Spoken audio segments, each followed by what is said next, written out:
Welcome to the Queer Confidence Podcast, the podcast to help you become your most confident queer self. I'm your host, he, she, they, Coach Alex Ray, and I haven't always been this confident. In fact, I used to be super insecure. And through this show, I want to share with you what's worked for me, my clients, and my guests so that you can become more confident. Hello, unicorns. How are you doing today? I am thrilled to be talking with you. I have to say, I miss you. And I know you get to hear me every week. So wonderful. I always feel like I'm connecting with you while I'm sitting down recording. And I only am recording now. I just recently started only recording like every 4 weeks or so. So I record a bunch at once and then release them over the month. And so I know this is what a lot of people call batching, but you know what? Batching is something you do with cookies. That's baking cookies. So I don't like calling it that. Whatever. Also, it takes the human out of it. Like, you're not a bunch of cookies that I'm baking for, or what customers, whatever. You're my people, you're my unicorns. I love hanging out with you. And so anyway, it's just a transition period. For me, I know that this is actually really great because it's allowing me to serve my clients so much better and to help you who are working with me just even deeper, and for me to focus my attention on you more and more and more throughout the week. And I'm seeing the results. I'm seeing the amazing payoff that's coming from it. But I don't get to experience the high anymore from getting to record every week, or even the high from the thrill of recording the day before and scrambling to get it posted. I think I did that several times during at least the first year. For those of you that don't know, I used to have a podcast called Becoming Brave before the Queer Confidence Podcast. And that was pretty much, I started, I guess, in February 2020 and rebranded it in January 2021. So, or February. Now I'm kind of forgetting. Anyway, with the old podcast, it's a lot of last minute. So why the hell would I tell you this? Well, because, oh, now my air's coming on. Okay, we're going to turn that off. Hopefully that's not too loud for you. Why am I telling you that? Because I have something at the end that I'm going to send you a little invitation for. And you'll see why. It's something entrepreneurial. And so I like to also give some little insights for you into the behind the scenes of what I'm doing. Maybe it's useful for you.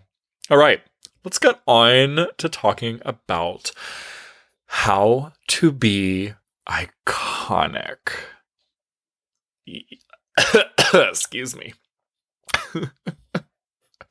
I coughed because I almost went, yes, queen. And then I held myself back for a moment and I choked on myself. So, I mean, how can you say, let's be iconic without following that up with, yes, queen? You ready? You ready to be iconic? I'm so ready for you to be iconic. So, what the hell does this even mean, right? How do I define iconic? I define iconic as transisting. That's not the word. Transcending. There we go. Transcending from your personhood to an idea. My favorite example of this is Lady Gaga. That's why my clients, you see in the background, you confident queers, you know Lady Gaga that hangs behind me on the wall during all of our sessions. And if you're not yet working with me, you might have seen this on Instagram and some of my reels and stuff. I have a portrait of Lady Gaga hanging in the background. And she's my favorite. She's my absolute favorite icon of all time. And what it means to be an icon is that she has transcended from her personhood. Oh my gosh, it's almost a really bad misspeak. Have some patience for me today, y'all. Okay, her personhood, Stephanie, to her icon, Lady Gaga.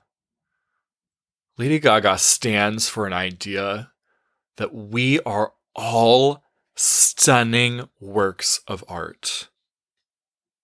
And that being your wholest, most authentic, most brave expression of yourself is the best thing you could ever possibly be. That is what I think of when I think of Lady Gaga. She represents turning your volume up to 11. She represents becoming art, embodying art. She's so much more than just a artist and a musician. She is the art. It's amazing. So,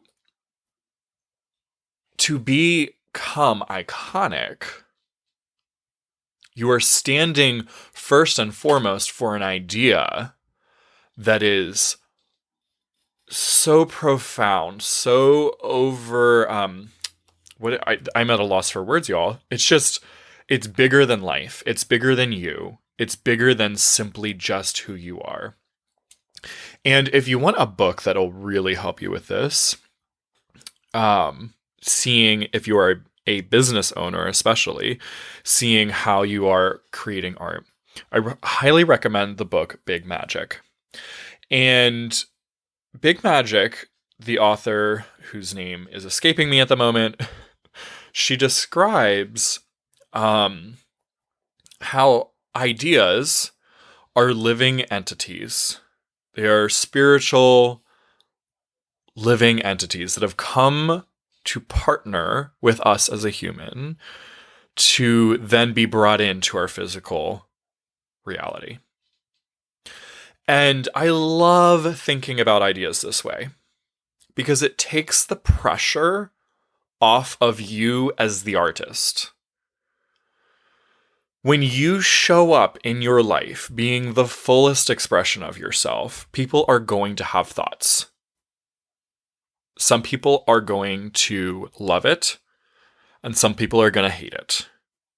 And as you've heard me talk about before, out of the 7 billion people on the planet, probably at least 2 billion of them are obsessed with you. Maybe even 1 billion. And 1 billion is still, overwhelming. What the hell? Could you imagine 1 billion people all being your raving fans? That's a little overwhelming. That's a lot.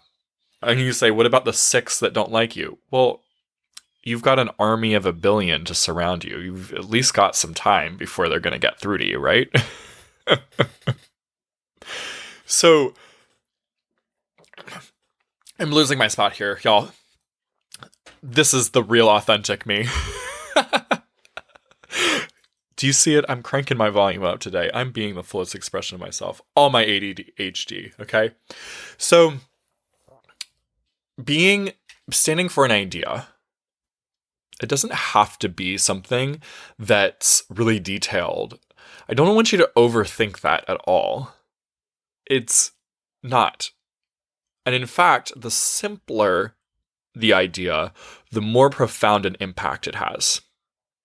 You all have heard me talk about my own mental health journey and how discovering that the idea seed, I call it, inside me was, I am not enough.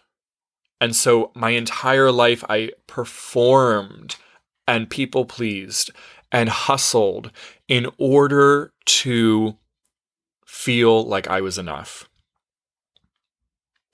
I am not enough is a very simple sentence. It's a very simple idea. But it had the most profound impact on my entire life, more so than any amazing, eloquent speech could ever have. If you also think about the speeches that have gone down in history, they were always shorter. When did anyone give a 2-hour dissertation and that becomes something that we learned about in school or that got passed around on social media even today, right? The most iconic, the most impactful expressions of you, of anyone, are always the simplest. So don't overthink it. What's the process to become iconic? You stand for an idea, and then you get out of your head. Because the idea is so much more than you. It's so much more profound than you, and it's come to partner with you. You're working together. It's not really about you. It's about you being an amazing partner for this idea. The pressure is off. People are going to judge it. Yes, they are going to judge it. But my friend, they're not really judging you. They're judging the expression that you're putting out. They're judging your art. You are art. The way that you interact with your friends, with your family, with your coworkers, with your significant other, the way that you post on social media, the way that you dress, everything.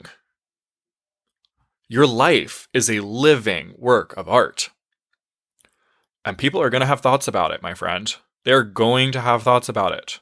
They're going to have some positive thoughts about it, and they're going to have some negative thoughts about it. They're going to have a lot of fucking opinions.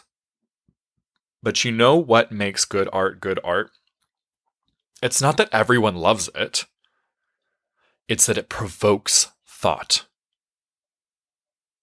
I think that is why we have modern art museums with things that you might go in there and go, what the fuck is that? It's a stick with a plastic cup attached to it by a nail. And someone got paid for this? What the fuck is that? It's garbage. What? And that's a true story. I literally saw that in a museum once. It was like a old plastic cup on a stick with a rod or something through it. Can't remember exactly, but it was ridiculous looking. It was a bunch of fucking trash. But you know what? You know why it is art? Because it provokes. You can't look at that and not have some thoughts, even and strong feelings, right? Even if those strong feelings are like, what the hell is this doing in a museum? An existential crisis, like, what the hell am I doing with my life if I could be getting paid to put trash on a pedestal and call it art? It's provoking, it's moving, it's getting you to think, it's getting you to feel, it's thrilling, it's exciting, it's exhilarating. Whew. That's what makes good art good art. And so when you start thinking about your life decisions, your career, your interactions with people, like all of your life, when you start thinking about life as a work of art that you are constantly creating, it takes the pressure off of it being personal when someone thinks that you did a stupid thing. Or that you made the wrong move, that you made the wrong decision, that you're living your life wrong. Or they don't like how you dress. They don't like my eyeshadow, some people, right? They don't. My dad was like, why would you change your podcast from Becoming Brave to the Queer Confidence podcast? Like, is it just going to be for queer people now? He was so offended. And yes, it is just going to be for queer people now. And I know that people will have thoughts and feelings about these things. I know people have thoughts and feelings about everything that I do, that I say, and that you do and that you say. And you know what? That's what makes your art so great. Because if they didn't have thoughts and feelings about it, if they were just meh, then you created some lackluster, vanilla, bland, poopy ass art. Your job is not, as the artist, your job is not to control the narrative. Your job is not to control what people think about it. Your job is to spark thoughts, to spark opinions, right? The best art is thought provoking. And I want to share like a little short little story with you on that. And I think this is an experience that I was so blessed to have because it has helped shape this concept for me. My very, very first college class that I took, I was in high school and I started doing community college classes. And I took a black and white film photography class. And we had to have critiques at the end of each class, at end of each project, I mean. And so it got me used to being critiqued. Now, did I carry that over into the rest of my life? No, not until recently. Right? For the most of my life, I wasn't able to really take critiques well, but it's been a beautiful thing to look back on. And my professor, I am so thankful for him because he helped us see the art in everything. He would show us these photos on the projector, and let me tell you, I was like, what the hell is this? Did somebody take this at a family reunion with like a disposable Kodak? This looks like trash. See, even Gideon thinks it's trash. But my friend, like, the thing was, we could sit there and we could pick apart a photo for an entire hour. One photo. Where we could just look at it deeper and think about what might have been going on there. We truly made those photos worth 1,000 words. We had thousands of words to say about them. I want you to think about how that can now be a new self-concept you have in all areas of your life. Yes, of course, people are going to not like things that you do or say. And they might also try to invalidate how you feel or how you think. Isn't it interesting, though, to observe it from the standpoint of it being art? Like, they've just got an opinion about my art. Glad I created some art that was so provoking, even if they fucking hate it. That's what it means to get out of your head. So, let's take this a little deeper. The simple process, right, is stand for an idea, get out of your head. Those two things.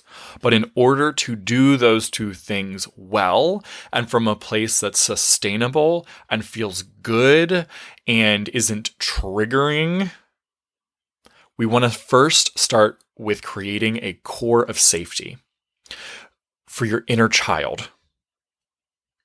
Because as you are not going to be able to stand for an idea and get out of your head and deal with all of the hate and shit that might come up, the negativity that could come up, when your inner child feels unsafe. Your inner child needs to know that no matter what, you're going to have their back. Right? This is why I teach the 3 steps to confidence. And why the 3rd step is to have your back. You have to be able to create a core of safety for your inner child before you can become iconic. We create this core of inner safety through training our inner child that we're not going to beat the hell out of them when things don't go our way. Through having things, disasters really, happen and no longer shaming ourselves and beating ourselves up. But now your new norm is, it's all right. I'm human. I've got this. I appreciate myself for showing up. When you change your default mode with your inner child from that of a shaming parent that's always asking, why the hell did you do that? You got me the wrong result. I didn't want this in my life. I wanted something else. Why do you keep getting me the wrong life? Think how harsh that is, how terrible it would be if you actually saw a parent talking to their kid like that. Why do you make things this way? Why is the art that you produce so damn ugly? Think about a parent who hangs their child's artwork on the fridge and is so proud of it, no matter how, from an unbiased person, it's like, that looks goofy. It does not look like anything. It's a bunch of splattered paint. Yeah, but their kid created it. So they're proud as hell of it because it represents their child and how much love they have for them. We used to make like beaded necklaces for my mom and bracelets as well when I was a kid. And I remember I was so concerned with making mine perfectly symmetrical. And my brother would put these together without any symmetry. And there would be like this big old chunky bead, and then like a little one, then like a medium one, and then a little, it was like all over the place. And they looked crazy. And I remember thinking, oh, mine looks so much better, right? But you know what?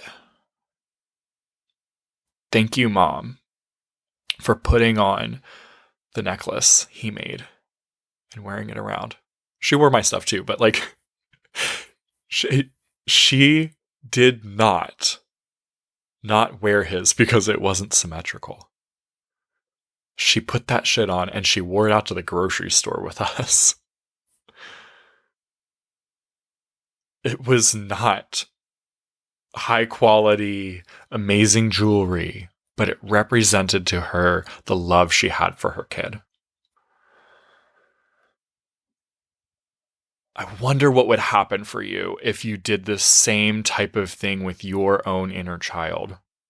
When you notice thoughts like, I'm doing it wrong, and you go, oh, you know what, inner child? That is an idea that you created in order to survive as a kid. Because when you constantly thought, I'm doing it wrong, you were hyper-vigilant. And through your hyper-vigilance, you avoided pain. You avoided being harmed. You avoided physical, emotional, verbal abuse. Thank you. It's not working the way that I'd like anymore in my life, right? But thank you to my child self for developing that. Say that to yourself, truly. Create this core of safety with your inner child so that they know that they are loved and cared for, and that no matter what happens on the other side of that, you're not going to beat the hell out of them for it. You're not going to say, oh my gosh, I can't believe I'm so dumb. I can't believe I did this again. I can't believe I'm still stuck in these same patterns. Something's wrong with me. No, it's like, oh, hey, there it is again. There it is. There's that thing I do. Yep, it's that thing I do again. Okay, no problem. Hey, inner child, I love you. Thanks for developing this. It worked for a while. Let's try something else. But we're only going to go at the pace that feels comfortable for you, that feels like love, that feels like I'm not rushing because I think that I have to hurry up and rush because my life sucks so bad. When your inner child doesn't feel rushed, they get to relax. It's your job as a parent not to rush your child, but to help them feel safe and cared for and like they can be the fullest expression of themselves. So we start that by simply providing a safe environment. Then you stand for an idea, and we already talked about that. Mine My idea that I stand for is that queer people are the most empowered humans on the planet. I truly believe that. We are so released from the societal norms and bullshit and the roles and the labels that most of the other humans are all trying to fit themselves into. We in the LGBTQIA plus community are the most empowered humans. We dare to be the most truest, empowered expression of who we are. I do not see us as a charity case or people to be pitied. We are divine. We are empowered. And every time I see a queer person that doesn't feel that way, I'm driven to be like, oh my God, can we just sit down and chat? Because if you saw what I saw, if you had this idea in your head, holy shit. I just get so excited for what's possible for you. I'm like thrilled. I am revved up, ready to go. I can't fucking wait to see what you create. As soon as you realize how truly empowered you are. All right, so create that core of safety, stand for an idea, then wrap that idea in your essence. The sensitivities we talked about with Mike a couple weeks ago, those are the essence of you and how you show up and interact with others. When you bring your sensitivities in, you know how to communicate your idea and in the most effective way possible, right? Mine are iconic, empowered, thrilled, curious, supported. When I feel those things and when I'm helping the other people around me feel those things, that is where I effectively translate my idea that queer people are the most empowered people on the planet. That's how we do it. And then the last step, right? So you've created a core of safety. You stand for an idea. Then you wrap that idea up in your essence. It's ready for delivery. And your final step is to get out of your head. Because it's not about you. It's in service to others. You are delivering this art to others. You've created the safety to be your full self. And now you let them take it in. At least 1 billion people. If 1 billion people ever even interact with you. At least 1 billion people would fucking love you. They'd be obsessed with your iconicness. They'd be obsessed with what you stand for. And others won't. They won't like it.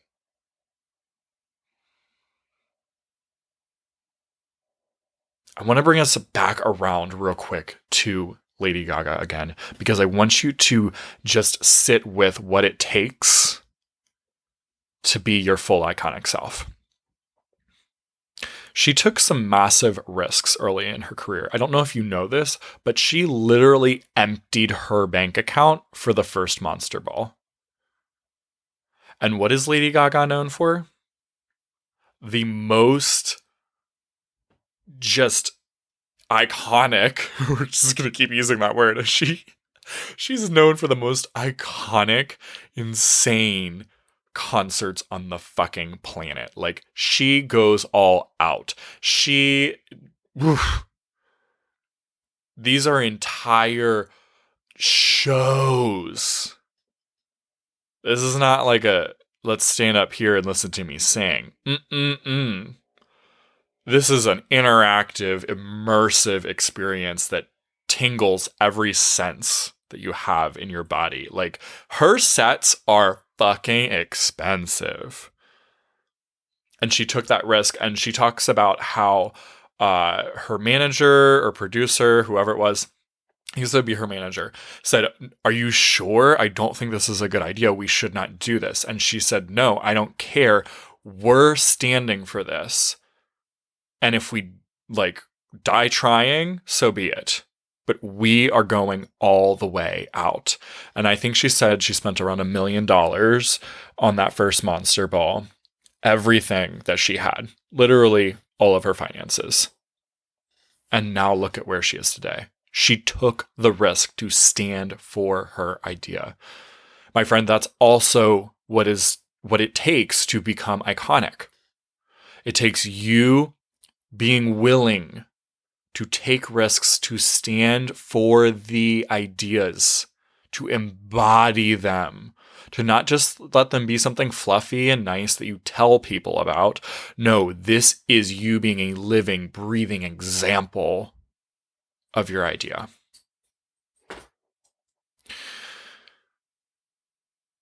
She also makes art. Remember, your idea is art. And my favorite example of this with Lady Gaga is the meat dress. Everyone knows about the meat dress. And she actually has said on an interview I was watching a couple months ago that she's still surprised that people are so shocked by it. Because to her, it wasn't a big deal. She was just creating art because the speech that she was giving was about you're more than flesh. And so she wore meat. She covered herself up in flesh. So she's like, I didn't get the big deal. Like, I was just, wearing an art piece that represented my speech, whatever. And everyone else is like, what? Why is she wearing meat? What a weirdo. She's crazy. She's demonic. She sold herself to the devil. It's just wild how when you are really in this place of living, breathing, being your most iconic self, you actually will not even think twice about it. You'll just put stuff out there, and then you'll go, oh my God, did I do it? Was I accidentally iconic? I didn't know it. People are having a lot of thoughts about this. The first time I ever posted my butt on Instagram, I'm trying to think, because as I started saying that, I was like, maybe I don't know if I was posting anything like several years ago. But anyway, recently, a couple months ago, I put a post on Instagram, and it was some kind of caption about basically the stripped down version of you is beautiful. No makeup you, no whatever you, naked you, right? That just the essence of you is the beauty, and you don't need any of these things. And in the photo, I had my butt showing, and really, I wasn't thinking about that it might be a little bit of a thirst trap. Like, honest to God, I really was right. I wrote the post and I was like, oh, this photo needs like a little bit of a booty in it, or some kind of illusion, something alluding to the fact that I'm naked so that it matches the caption and it makes sense, right? I'm just creating this art. And then comments started coming in, and some of them were like really thirsty comments, and I was like, oh, you know what? It's kind of funny that I didn't expect this. Looking at it now, I probably should have expected this, because let's be honest, that is my naked ass now on the internet. But I wasn't thinking about it. It wasn't a conscious thought. It wasn't a conscious effort. And that is what it means, my friend, to be iconic. When you are just creating so freely that you, like, end up accidentally going, oh, I didn't even realize I did it. And people had lots of thoughts.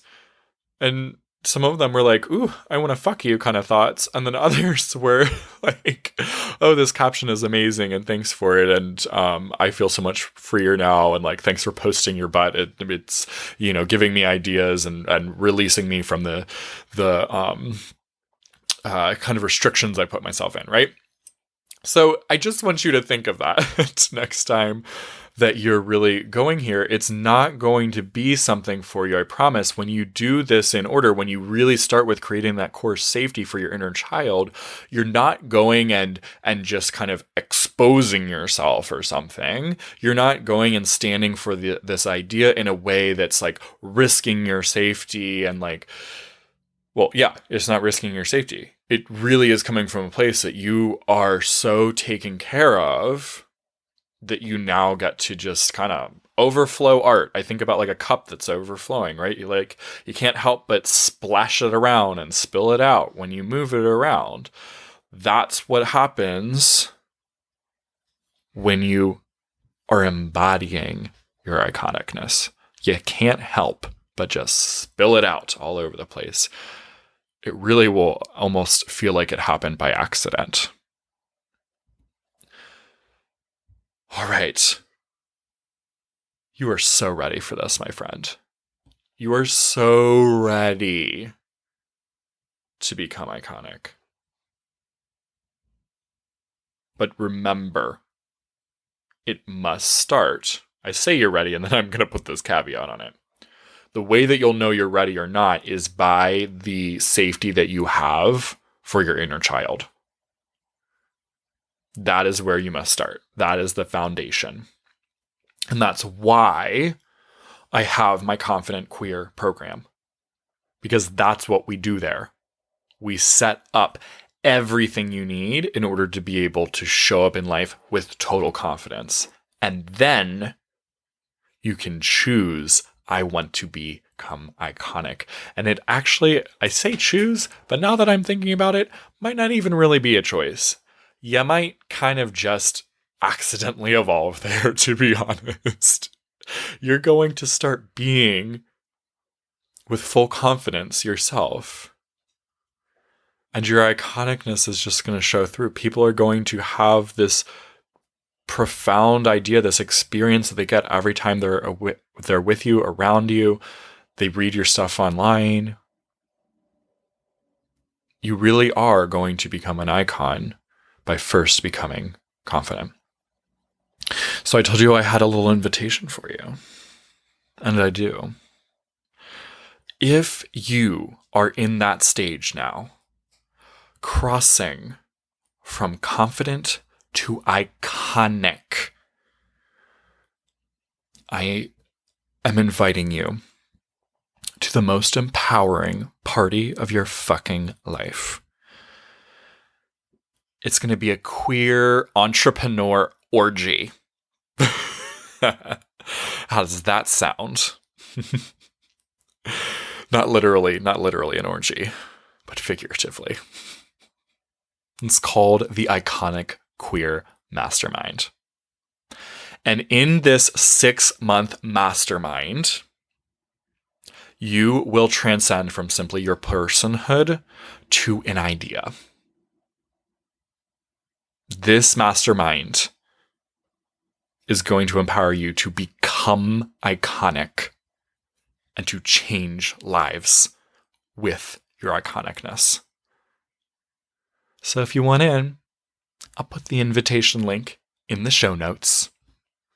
There is an application to apply. You're going to do a little chit chat with me, a little interview of sorts, and we'll see.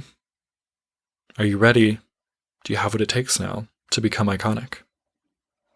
I'm pretty sure you're more ready than you think you are. I will see you there, my friends. Talk soon. If you enjoyed this episode, don't keep it to yourself. Share it with a friend so they too can become more confident. You can also help more people find the show by leaving a 5-star review wherever you listen. And if you want to become a more confident queer with support from yours truly, head to coachalexray.com or use the link down in the show notes. I'm looking forward to working with you.